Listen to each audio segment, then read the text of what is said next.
Do you believe in ghosts? Do you believe that some spirits can't rest in peace? Welcome to my channel. Today, we're going to meet a living corpse. A woman named Helen Viola was born in 1946 in the U.S. state of New York. The future owner of the title Idiun, living corpse, experienced all the joys and sorrows that life can give. She had a loving family, a successful career, and many friends. But in 2003, everything changed. Helen was 57 years old when she developed some serious health problems. First, she went to see a doctor because she couldn't stop shaking. Then, she started having trouble speaking. Helen felt something strange happening to her. She could feel her own heartbeat in her fingertips. And one day, she just froze in the middle of the street and couldn't move for 2 hours. Helen's relatives were very worried about her and took her to the hospital. Doctors diagnosed her with a rare disease called Cotard syndrome, which causes people to feel like they're dead or parts of their body are dead. They also found that Helen had stopped producing tears, which may indicate brain damage. According to doctors, this is what was happening to Helen. Due to an unknown reason, her brain stopped sending signals to the relevant parts of the body, which resulted in her losing control over her limbs, face, and speech. However, Helen herself did not believe that she was just sick. She believed that someone had put a curse on her.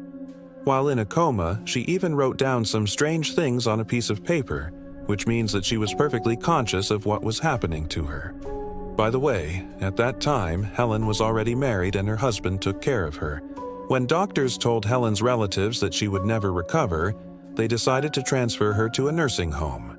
In addition to the fact that they couldn't afford expensive treatment, they simply didn't know how to deal with her condition.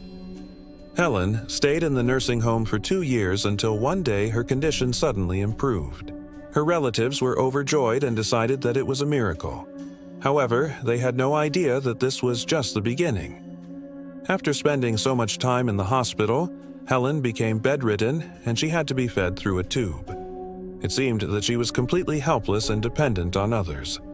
But one day, when the nurse entered Helen's room, she saw something incredible. The patient got out of bed and walked up to the window. Helen wasn't able to speak, but she made it clear to the staff that she wanted to get out into the fresh air. So they carried her outside. From that moment on, Helen began to go outside every day. She would sit in a wheelchair and look around the park nearby, smiling serenely. To everyone's surprise, she was still freezing in some ways, but at the same time, she was very much alive. She opened a blog and even gave interviews to journalists. In an interview with the Daily Mail, she said, "I feel that I am dead, but I am alive. I am aware that I am alive, but I don't want to be. I want to be dead." In another interview with ABC News, she said, "It's like my consciousness is out of my body. I feel like I'm watching myself from above. Sometimes it feels like I'm dead. Other times it feels like I'm there, but I can't move." Helen is considered to be one of the few people who have Cotard syndrome. This illness can be compared to schizophrenia, but there's no exact cure for it. Sometimes patients with schizophrenia may also develop Cotard syndrome. However, it's also thought that schizophrenia is caused by organic brain disorders and neurological diseases. Helen is still alive today, although she's now 76 years old. She spends most of her time at home watching TV and doesn't leave the house very often. She's too afraid that she might freeze again in the middle of the street and not be able to call for help. Perhaps Helen's story is just another medical mystery that has yet to be solved. But maybe she really is a living corpse. What do you think? Leave your thoughts in the comments. And that's all for today. See you soon. Bye.